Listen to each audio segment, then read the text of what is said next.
आज आइए हम उपदेश शीर्षक जो परमेश्वर की ओर से है केवल वही असली है के साथ परमेश्वर के वचन का अध्ययन करें। इस संसार में कई नकली चीजें हैं। क्या लोग उन्हें नकल नहीं कहते? दुर्भाग्य से लोग नकली चीजें बनाते हैं जो असली उत्पादों के समान होती है और उन्हें बहुत कम दाम में बेचते हैं।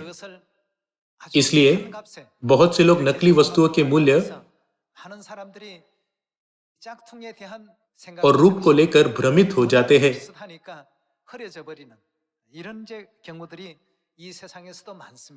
इसलिए सरकार ने अपनी राष्ट्रीय छवि की रक्षा के लिए इन उत्पादों को अवैध घोषित किया है। ऐसा कहा जाता है कि लग्जरी बैग से लेकर कपड़े और खेल उपकरण तक बाजार में कई नकली चीजें हैं। आज चर्चों में जो हो रहा है उसके लिए भी यही कहा जा सकता है। चूंकि असली की तुलना में नकली अधिक है, इसलिए असली के साथ ऐसा व्यवहार किया जाता है जैसे वह नकली हो। इसलिए आज मैं व्यवस्था के अनुसार उचित चर्च को नकली चर्च से अलग करने के कुछ तरीके बताऊंगा। क्या इसके लिए अनंत जीवन दांव पर नहीं है? चूंकि यह अनंत जीवन है, कोई अस्थायी जीवन नहीं जो इस पर निर्भर करता है। इसलिए आपके पास प्रामाणिक चर्च और नकली चर्चों के बीच सही अंतर करने के लिए स्पष्ट विश्वास और मानक होना चाहिए। तब उनके बीच क्या अंतर है? इस मामले में बाइबल हमारा मार्गदर्शन कैसे करती है? आइए हम यिर्मयाह अध्याय 5 आयत 10 पर एक नजर डालें।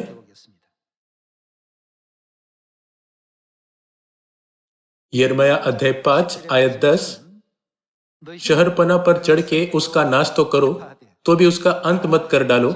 उसकी जड़ रहने दो, परंतु उसकी डालियों को तोड़कर फेंक दो, क्योंकि वे यहोवा की नहीं है। हमें उन चीजों का क्या करना चाहिए जो परमेश्वर की ओर से नहीं है? परमेश्वर ने हमें उन्हें फेंकने के लिए कहा है ना? इसका अर्थ है कि जो कुछ भी परमेश्वर की ओर से नहीं है उसे नष्ट कर दिया जाना चाहिए। आइए मत्ती अध्याय 15 के साथ जारी रखें।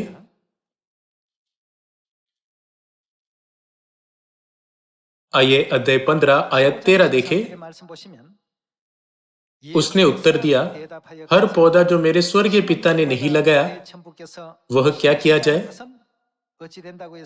उखाड़ा जाएगा।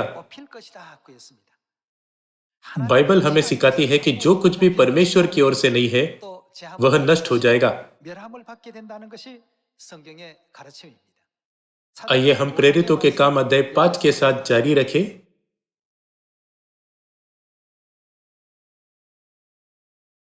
आइए हम प्रेरितों के काम अध्याय 5 आयत 34 देखें। परंतु गमलीएल नामक एक फरीसी ने, जो व्यवस्थापक और सब लोगों में माननीय था, न्यायालय में खड़े होकर प्रेरितों को थोड़ी देर के लिए बाहर कर देने की आज्ञा दी। तब उसने कहा, हे इस्राएलियों, तुम जो कुछ इन मनुष्यों से करना चाहते हो सोच समझ के करना, क्योंकि इन दिनों से पहले त्यूदास यह कहता हुआ उठा कि मैं भी कुछ हूं, और कोई 400 मनुष्य उसके साथ हो लिए, परंतु वह मारा गया और जितने लोग उसे मानते थे सब तितर बितर हुए और मिट गए। उसके बाद नाम लिखाई के दिनों में यहूदा गलीली उठा और कुछ लोग अपनी ओर कर लिए, वह भी नष्ट हो गया और जितने लोग उसे मानते थे सब तितर बितर हो गए। इसलिए अब मैं तुमसे कहता हूं, इन मनुष्यों से दूरी रहो और इनसे कुछ काम न रखो, क्योंकि यदि यह धर्म या काम मनुष्य की ओर से हो तब तो क्या होगा? यह मिट जाएगा। दूसरे शब्दों में, यदि यह परमेश्वर की ओर से नहीं है तो यह अंत में नष्ट हो जाएगा। आयत 39, परंतु यदि परमेश्वर की ओर से है तो तुम उन्हें क्या कदापि मिटा न सकोगे? कहीं ऐसा न हो कि तुम परमेश्वर से भी लड़ने वाले ठहरो। तब उन्होंने उसकी बात मान ली और प्रेरितों को बुलाकर पिटवाया और यह आदेश देकर छोड़ दिया कि यीशु के नाम से फिर कोई बात न करना। वे इस बात से आनंदित होकर महासभा के सामने से चले गए कि हम उसके नाम के लिए अपमानित होने के योग्य तो ठहरे। वे प्रतिदिन मंदिर में और घर घर में उपदेश करने और इस बात का सुसमाचार सुनाने से कि यीशु ही मसीह है, न रुके। यहाँ भी यह लिखा है, यदि यह परमेश्वर की ओर से है, अर्थात यदि यह परमेश्वर का है, तो यह असली है। लेकिन यदि ऐसा नहीं है, तो यह स्वाभाविक रूप से अपनी पहचान प्रकट करेगा और अंत में विफल हो जाएगा। बाइबल इस पाठ की व्याख्या यह कहकर करती है, यदि यह धर्म या काम मनुष्य की ओर से हो तब तो मिट जाएगा, यह निश्चित रूप से ढह जाएगा। बाइबल हमें समझाती है कि केवल परमेश्वर की ओर से जो है वह प्रामाणिक है, और जब तक इसे परमेश्वर द्वारा अनुमोदित और नियुक्त नहीं किया जाता है, तब तक यह अनिवार्य रूप से नष्ट हो जाएगा। जैसे इस दुनिया में प्रामाणिक और नकली वस्तुएं हैं,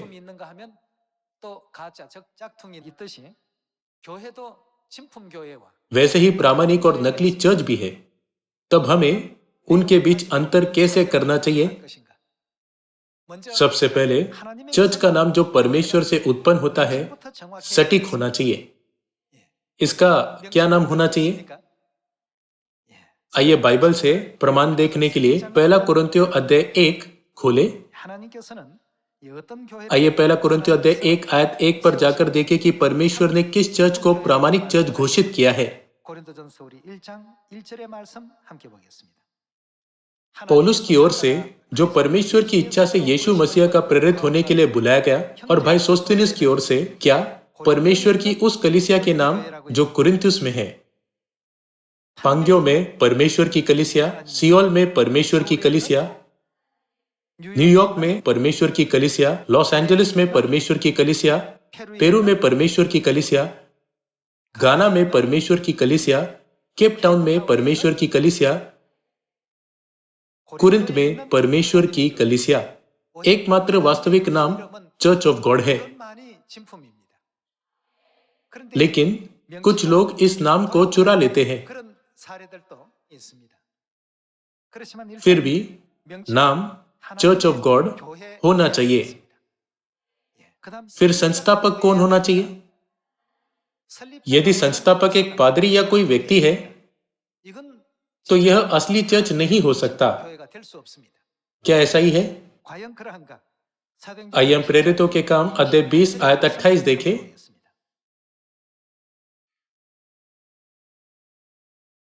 प्रेरितों के काम अध्याय 20 आयत 28।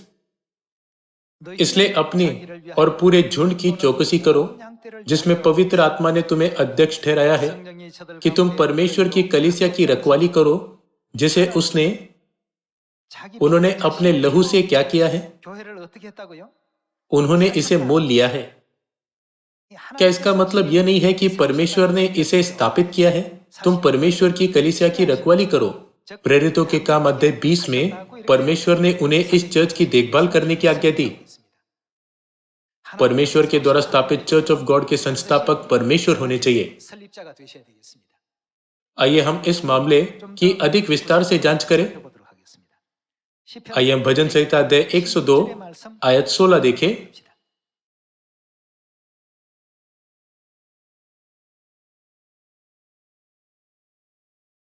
क्योंकि यहोवा ने, उन्होंने किसे बसाया है? सियोन को फिर बसाया है। सियोन की स्थापना किसने की? पुराने नियम में सियोन शब्द चर्च को संकेत करता है। क्या यह उस चर्च का उल्लेख नहीं करता जो परमेश्वर के पर्वों को मनाता है? तब इसकी स्थापना किसने की? क्योंकि यहोवा ने सियोन को फिर बसाया है और वह अपनी महिमा के साथ दिखाई देता है। इस तरह बाइबल इसे व्यक्त करती है। इसलिए सच्चे चर्च ऑफ गॉड के संस्थापक परमेश्वर ही होने चाहिए। क्या आप सहमत नहीं है? 2000 साल पहले यीशु चर्च ऑफ गॉड की स्थापना करने के लिए इस पृथ्वी पर आए और पतरस, यूहन्ना और याकूब जैसे 12 चेलों के माध्यम से सुसमाचार का प्रचार किया। आखिरकार प्रेरित पौलुस, जो यहूदी धर्म का पालन कर रहा था, चर्च ऑफ गॉड में परिवर्तित हो गया, है ना? प्रथम चर्च के प्रेरित जिस चर्च का हिस्सा थे, वह चर्च ऑफ गॉड था। क्या वे किसी अन्य चर्च का हिस्सा थे? आपको तुरंत यह समझ लेना चाहिए कि कोई भी अन्य नाम गलत है। लेकिन लोग सोचते हैं कि यदि किसी चर्च को उचित नाम दिया जाता है तो वह भी एक अच्छा चर्च होगा। सभी लोगों, प्रामाणिकता के सभी मानदंड बाइबल में हैं। इसलिए यदि आप केवल इसे देखें तो आपको सच्चा चर्च मिल जाएगा। एक तीसरी शर्त भी है। पहली शर्त चर्च का नाम थी और दूसरी संस्थापक थी। तीसरा, चर्च में कौन सा सत्य सिखाया जा रहा है, हमें इसकी पुष्टि करने की आवश्यकता है। चर्च में सिखाए गए सत्य को बाइबल के साथ मेल खाना चाहिए। यदि ऐसा कुछ है जो बाइबल से मेल नहीं खाता है तो वह चर्च झूठा है। इसलिए हम आसानी से समझ सकते हैं कि कोई भी चर्च जो इस आज्ञा से भटकता है कि इसमें कुछ न जोड़ना और कुछ न निकालना, वह एक झूठा चर्च है। आज आइए हम सबत के दिन की शिक्षा, जिसे हम मनाते हैं, और अन्य चर्चों द्वारा मनाई जाने वाली रविवार की आराधना के आधार पर पुष्टि करें कि कोई चर्च असली है या नकली। आइए हम लूका अध्याय 4 पर जाएं।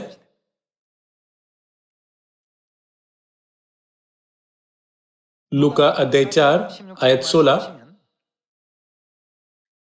फिर वह नासरत में आया जहां पाला पोसा गया था, और अपनी रीति के अनुसार सबत के दिन आराधनालय में जाकर पढ़ने के लिए खड़ा हुआ।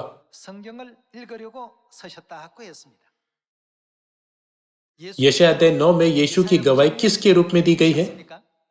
क्योंकि हमारे लिए एक बालक उत्पन्न हुआ, हमें एक पुत्र दिया गया है, और प्रभुता उसके कांधे पर होगी, और उसका नाम अद्भुत युक्ति करने वाला, पराक्रमी, कौन? परमेश्वर, अनंत काल का पिता रखा जाएगा। वह इस पृथ्वी पर परमेश्वर के पुत्र के रूप में आए और अपनी संतानों के लिए उदाहरण स्थापित किया। ऐसा क्यों था? उन्होंने नमूना दिखाया कि जैसा उन्होंने हमसे किया, हम भी वैसा ही करें। तब बाइबल हमें उस नियम के बारे में क्या बताती है जिसका उन्होंने पालन किया? उन्होंने सबत का दिन मनाया। क्या इसका मतलब यह नहीं है कि हमें सबत का दिन मनाना चाहिए? क्या यीशु ने हमें यह सिखाने के लिए सबत के दिन को मनाने का उदाहरण नहीं दिया कि हमें वैसा ही करना चाहिए जैसा उन्होंने किया? हालांकि आज कई चर्च यीशु पर विश्वास करने का दावा करते हैं, लेकिन वे सबत का पालन नहीं करते। वास्तव में अधिकांश चर्च रविवार की आराधना मनाते हैं। कुछ लोग दावा करते हैं सबत की व्यवस्था नष्ट कर दी गई है, इसे मनाने की कोई आवश्यकता नहीं है। इस तरह वे सबत के महत्व को कम करने की कोशिश करते हैं। परमेश्वर को सबत मनाने की आवश्यकता नहीं है, है ना? क्या आपको लगता है कि यदि यीशु सबत का दिन न मनाए तो वह स्वर्ग में प्रवेश नहीं कर सकते? नहीं, तब उन्होंने इसे क्यों मनाया? क्या ऐसा नहीं था कि हम सबत के महत्व को समझ सके कि उन्होंने एक उदाहरण स्थापित किया है? तब यदि कोई चर्च यीशु पर विश्वास करने का दावा करता है तो वहां कौन सी शिक्षाओं का पालन किया जाना चाहिए? यदि बाइबल की कोई शिक्षा अनुपस्थित है तो वह चर्च प्रामाणिक है या नकली? सांसारिक शब्द का उपयोग करने के लिए मैं क्षमा चाहता हूँ। मैं इसे समझाना आसान बनाने की कोशिश कर रहा हूँ, इसलिए कृपया इसे गंभीरता से ले। जैसे जैसे झूठ इतना व्यापक होता गया, लोगों का उनके प्रति अपराध बोध गायब हो गया। अब गलत होने के बावजूद यह जागरूकता कि यह गलत है गायब हो गई है। लेकिन अगर हम नकली शिक्षाओं पर भरोसा करते हैं तो क्या हम अनंत जीवन की अपनी आशा प्राप्त कर सकते हैं? क्या हमें स्वर्ग का राज्य प्रदान किया जा सकता है? क्या हम पापों की क्षमा प्राप्त कर सकते हैं? क्या हम उद्धार प्राप्त कर सकते हैं? इसमें से कुछ भी संभव नहीं है। चूंकि परमेश्वर हमें निर्देश देते हैं कि नकली चीजों से कुछ भी हासिल नहीं किया जा सकता है, इसलिए हमें बाइबल की शिक्षाओं का पालन करना चाहिए। हमें यह भी महसूस करना चाहिए कि जो कुछ भी बाइबल के सत्य के साथ मेल नहीं खाता है वह परमेश्वर के द्वारा नहीं बोया गया है, और इस प्रकार यह हमें कभी भी परमेश्वर के राज्य में नहीं ले जा सकता है। कोई स्थान चाहे कितना भी शानदार क्यों न लगे, उसमें सत्य होना चाहिए। इसलिए आज हम परमेश्वर के नियमों के अनुसार सबत मना रहे हैं। इसके बाद आइए हम फसह पर एक नजर डालें। लूका अध्याय 22। शबत के बिना एक चर्च को उद्धार के बिना चर्च के रूप में वर्णित किया जा सकता है। आइए हम लूका अध्याय 22 आयत 7 देखें। तब अख़मीरी रोटी के पर्व का दिन आया, जिसमें फसह का मेमना बलि करना आवश्यक था। यीशु ने पतरस और यूहन्ना को यह कहकर भेजा, जाकर हमारे खाने के लिए फसह तैयार करो। उन्होंने उससे पूछा, तू कहाँ चाहता है कि हम इसे तैयार करें? उसने उनसे कहा, देखो, नगर में प्रवेश करते ही एक मनुष्य जल का घड़ा उठाए हुए तुम्हें मिलेगा। जिस घर में वह जाए, तुम उसके पीछे चले जाना और उस घर के स्वामी से कहना, गुरु तुझसे कहता है कि वह पौंचाला कहाँ है जिसमें मैं अपने चेलों के साथ फसह खाऊं। वह तुम्हें एक सजी सजाई बड़ी अटारी दिखा देगा, वही तैयारी करना। उन्होंने जाकर जैसा उसने उनसे कहा था वैसा ही पाया और फसह तैयार किया। जब घड़ी आ पहुंची तो वह प्रेरितों के साथ भोजन करने बैठा और उसने उनसे कहा, मुझे बड़ी लालसा थी कि दुख भोगने से पहले यह फसह तुम्हारे साथ खाऊं। क्या आपको लगता है कि यदि यीशु फसह का पर्व नहीं मनाएंगे तो वह स्वर्ग में प्रवेश नहीं कर सकते? यीशु जो परमेश्वर है, व्यवस्था देने वाले हैं। क्या परम प्रधान जो सारी व्यवस्थाओं से ऊपर है, हमारे परमेश्वर नहीं है? परमेश्वर व्यवस्था द्वारा शासित नहीं होते, वह सभी चीजों में सर्वोच्च स्थान पर है। फिर भी अपनी संतानों के लिए उदाहरण स्थापित करने और हमें इसका पालन करने देने के लिए उन्होंने कहा, मुझे बड़ी लालसा थी कि यह फसह तुम्हारे साथ खाओ। जब घड़ी आ पहुंची तो वह प्रेरितों के साथ बैठे और फसह का पर्व मनाया। हालांकि भले ही अनगिनत चर्च घोषणा करते हैं हम यीशु पर विश्वास करते हैं और बाइबल एक अपरिवर्तनीय सत्य है, लेकिन क्या वे फसह मनाते हैं? यह बहुत अजीब है। भले ही यह बाइबल में है, वे इसका अभ्यास क्यों नहीं करते? फिर भी वे कहते हैं कि वे उद्धार पा सकते हैं। हम बहुत सारे लोगों से मिलते हैं जो ऐसा कहते हैं। परमेश्वर को इस पृथ्वी पर आकर फसह या सबत का दिन मनाने की जरूरत नहीं है। वह मानव जाति को सरलता से आदेश दे सकते थे, तुम्हें फसह का पर्व मनाना चाहिए, जबकि मुझे इसकी आवश्यकता नहीं है। लेकिन उन्होंने एक उदाहरण स्थापित किया, यह सुनिश्चित करने के लिए कि हम भी ऐसा ही करेंगे। उन्होंने सबत के दिन को इसलिए मनाया ताकि हमें उदाहरण दिखा सके। फसह के लिए भी ऐसा ही है। आइए हम आयत 19 की ओर बढ़े। फिर उसने रोटी ली और धन्यवाद करके तोड़ी और उनको यह कहते हुए दिए, यह मेरी देह है जो तुम्हारे लिए दी जाती है। मेरे स्मरण के लिए हमें क्या करना चाहिए? यही किया करो। यह कहने के बजाय ऐसा मत करो, उन्होंने कहा ऐसा करो, मेरे स्मरण के लिए यही किया करो। फसह परमेश्वर का नियम है। यह ऐसी चीज नहीं है जिसे नजरअंदाज किया जा सकता है। यही कारण है कि प्रेरित पौलुस, जिसने बाद में चर्च ऑफ गॉड में भाग लिया, ने एक महत्वपूर्ण संदेश छोड़ा। क्योंकि यह बात मुझे प्रभु से पहुंची और मैंने तुम्हें भी पहुंचा दी कि प्रभु यीशु ने जिस रात वह पकड़वाया गया रोटी ली और धन्यवाद करके तोड़ी और कहा, उसने पहला कुरिन्थियों अध्याय 11 में लूका अध्याय 22 के दृश्य का उल्लेख किया। यीशु ने कहा, यह कटोरा मेरे उस लहू में जो तुम्हारे लिए बहाया जाता है नई वाचा है। उन्होंने स्पष्ट रूप से हमें यह करने की आज्ञा दी। लेकिन आज कई चर्च परमेश्वर की आज्ञाओं का पालन किए बिना केवल चर्च शब्द का ही प्रयोग करते हैं। प्रेरितों के काम अध्याय 5 के अनुसार इन लोगों का क्या होगा?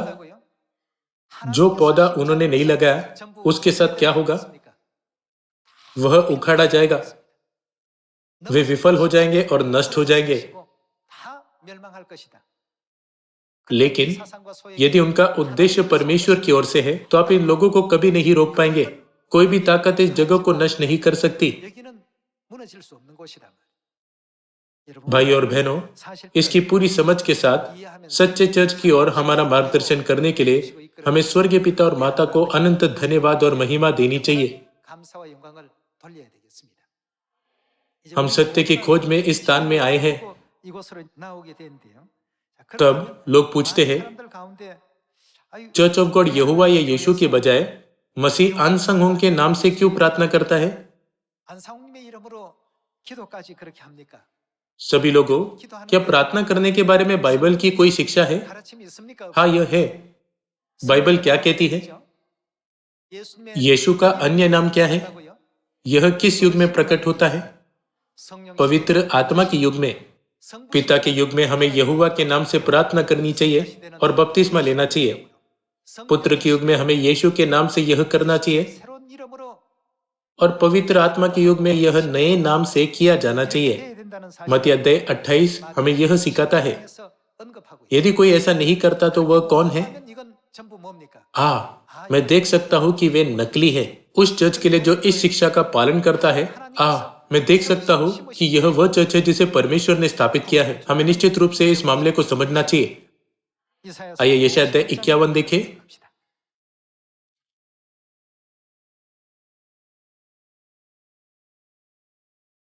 यशायाह अध्याय 51 आयत 11।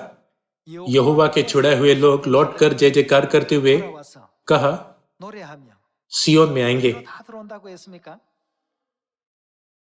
बाइबल में दर्ज है कि जो परमेश्वर द्वारा बचाए गए हैं वे सियोन में आएंगे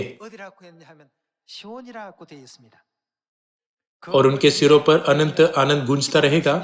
वे हर्ष और आनंद प्राप्त करेंगे और शोक और सिसकियों का अंत हो जाएगा। परमेश्वर द्वारा बचाए गए लोग कहा जाते हैं? वे परमेश्वर के पर्वों के नगर सियोन में जाते हैं। इस कारण से यिर्मयाह अध्याय 4 आयत 5 में यह क्या कहता है? यह हमें सिखाता है कि सियोन उद्धार का शरण स्थान है जहां सभी लोगों को जाना चाहिए। सभी लोगों, इसे ध्यान में रखते हुए हमें उन लोगों को प्रामाणिक चर्च ऑफ गॉड की विशेषताओं के साथ साथ सत्य की शिक्षा देनी चाहिए जो विश्वास के गलत मार्ग पर चल रहे हैं और बिगाड़े गए विश्वास का अभ्यास कर रहे हैं। मुझे लग्जरी हैंडबैग में कोई दिलचस्पी नहीं है, लेकिन नकली वस्तुओं से संबंधित समाचारों की मात्रा के कारण मैंने उन्हें जिज्ञासा से देखा। आप एक असली बैग की पहचान कैसे कर सकते हैं? विशेषज्ञ कहते हैं, सबसे पहले चमड़ा सख्त होना चाहिए। यदि चमड़ा नरम है तो लगभग 80 से 90% संभावना है कि यह नकली है। मैं चमड़े के बारे में ज्यादा नहीं जानता। मुझे महिलाओं के हैंडबैग में ज्यादा दिलचस्पी नहीं है, लेकिन उन्होंने उन्हें अलग करने के कुछ तरीके बताए और मैंने सोचा, अगर मैं इन पहलुओं पर विचार करूं तो मैं कुछ हद तक यह अंतर करने में सक्षम हो सकता हूं कि क्या असली है। भले यह एकमात्र तरीका नहीं है, लेकिन इस मामले के बारे में सामान्य जानकारी है। चूंकि बाइबल सत्य और झूठ के बीच अंतर करती है, इसलिए हमें स्वर्गीय पिता और माता को अनंत धन्यवाद और महिमा देनी चाहिए, क्योंकि उन्होंने हमें परमेश्वर के पूर्ण सत्य को बताने वाले सच्चे चर्च में उद्धार और अनंत जीवन के मार्ग पर अगुवाई की है।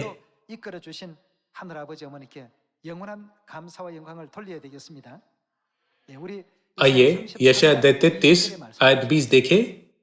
यह लिखा है कि छुड़ाए गए लोग सियोन में आएंगे। फिर वे सियोन में क्यों जाते हैं? आइए अध्याय 33 आयत 20 देखें। हमारे पर्व के नगर सियोन पर दृष्टि कर, तो अपनी आंखों से यरूशलेम को देखेगा। वह विश्राम का स्थान और ऐसा तंबू है जो कभी गिराया नहीं जाएगा, जिसका कोई खुंटा कभी उखाड़ा न जाएगा और न कोई रस्सी कभी टूटेगी। वह महाप्रतापी यहोवा हमारे लिए रहेगा। परमेश्वर हमारे साथ कहाँ निवास करते हैं? सियोन में। फिर उस चर्च के बारे में क्या जो पर्व नहीं मनाता? क्या आप इसे तुरंत नहीं समझ सकते? यह नकली है। परमेश्वर वहां निवास नहीं करते। बाइबल कहती है कि परमेश्वर सियोन में, जहां पर्व मनाए जाते हैं, हमारे महाप्रतापी बनते हैं। वह बहुत बड़ी बड़ी नदियों और नहरों का स्थान होगा, जिसमें डांड वाली नाव न चलेगी और न शोभायमान जहाज उसमें होकर जाएगा, क्योंकि यहोवा हमारा न्याय, यहोवा हमारा हकीम, यहोवा हमारा राजा है। वह क्या करेंगे? हमारा उद्धार करेगा। परमेश्वर सियोन नामक चर्च में, जहां पर मनाए जाते हैं, अपने लोगों को उद्धार देंगे। लेकिन यदि कोई व्यक्ति जो सियोन में नहीं है कहता है मैंने उद्धार पाया है, तो वह खुद का विरोध कर रहा है। भले ही वह अपनी स्वयं की घोषणा पर भरोसा कर सकता है, लेकिन वह कभी भी उद्धार प्राप्त नहीं कर सकता है। आज बाइबल के माध्यम से हम उस प्रामाणिक चर्च को समझ सकते हैं जिसे परमेश्वर ने स्थापित किया है। परमेश्वर ने कहा कि वह हमें समझ देने के लिए इस पृथ्वी पर आए, जिससे हम सत्य को समझने में सक्षम हो सके। क्या हमें समझ इसलिए नहीं दी गई है कि हम यह पहचानने में सक्षम हो कि असली क्या है?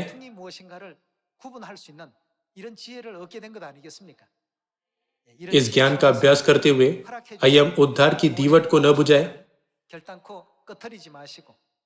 बल्कि तब तक पिता और माता के मार्ग का पालन करें जब तक कि हम अनंत स्वर्ग के राज्य में प्रवेश न कर ले, ताकि सभी सियोन के सदस्य उस महान भोज में भाग ले सके जिसे परमेश्वर ने हमारे लिए तैयार किया है।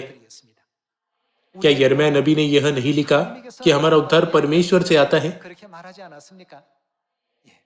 हमने एलोहिम परमेश्वर, आत्मा और दुल्हन से उद्धार प्राप्त किया है और उस चर्च में प्रवेश किया है जो परमेश्वर द्वारा स्थापित सभी सत्यों का पालन करता है। इसलिए आइए हम अपने उद्धार को कभी न खोए, न ही इस पर संदेह करें। इसके बजाय आज हम जिस प्रामाणिक और प्रतिष्ठित चर्च में हैं, उसमें भाग लेने के लिए आइए हम अपना आत्मविश्वास कभी न खोए। इसके द्वारा मैं आज के उपदेश को समाप्त करना चाहूंगा। आपका बहुत बहुत धन्यवाद।